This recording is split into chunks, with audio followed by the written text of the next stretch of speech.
Assalamualaikum warahmatullahi wabarakatuh. Di sini saya akan menjelaskan makalah kami yang berjudul Manajemen Kesiswaan. Sebelumnya kita telah mengetahui bahwasannya manajemen itu memiliki arti yaitu mengolah ataupun mengatur suatu kegiatan. Kemudian manajemen kesiswaan ini juga memiliki arti sebagai proses pengurusan segala hal yang berkaitan dengan siswa di suatu sekolah, mulai dari perencanaan, penerimaan siswa, pembinaan siswa, sampai dengan menyelesaikan pendidikan siswanya melalui penciptaan suasana pelajaran yang kondusif dan efektif. Kemudian manajemen kesiswaan ini juga memiliki tujuan, yang mana yang pertama tujuannya itu sebagai mengatur kegiatan-kegiatan peserta didik dalam sekolah. Yang kedua, mengatur ketertiban dan keteraturan siswa di sekolah. Kemudian yang ketiga, menata proses kesiswaan mulai dari perekrutan, pembelajaran agar efektif dan efisien dalam proses pembelajaran. Kemudian adapun fungsi manajemen kesiswaan itu ada 4. Yang pertama itu secara individu. Secara individu ini juga kita dapat mengetahui ada 2 hal yang harus diketahui. Yang pertama, kemampuan umum, yaitu kecerdasan siswa, pengetahuannya. Dan yang kedua, kemampuan khusus. Maksudnya di sini kemampuan khususnya adalah bakatnya ataupun keterampilannya. Kemudian fungsinya juga dalam sosial, yaitu bergaul dengan teman sebayanya, dan juga dalam keluarga serta di lingkungan dan masyarakat.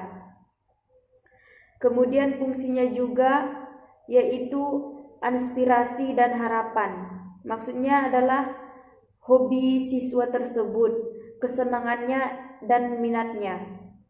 Kemudian fungsinya juga yang terakhir adalah kebutuhannya. Maksudnya adalah kesejahteraannya dalam kesejahteraan dan keamanannya di sekolah.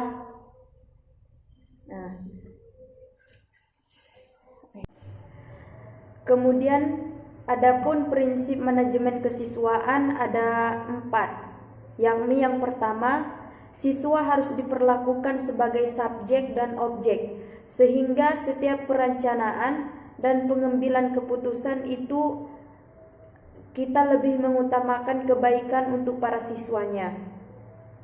Kemudian adapun yang kedua, kondisi yang beragam dari fisik, intelektual, dan ekonomi serta minat dan lain-lainnya. Kita harus membuat kegiatan-kegiatan yang beragam, karena dengan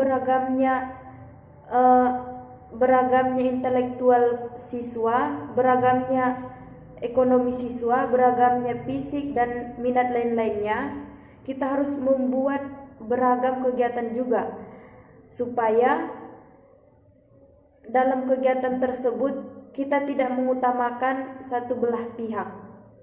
Kemudian yang ketiga, siswa hanya akan termotivasi belajar apabila siswa menyenangi pelajaran tersebut. Kemudian yang keempat, pengembangan potensi siswa menyangkut ranah efektif, kognitif, dan psikomotorik.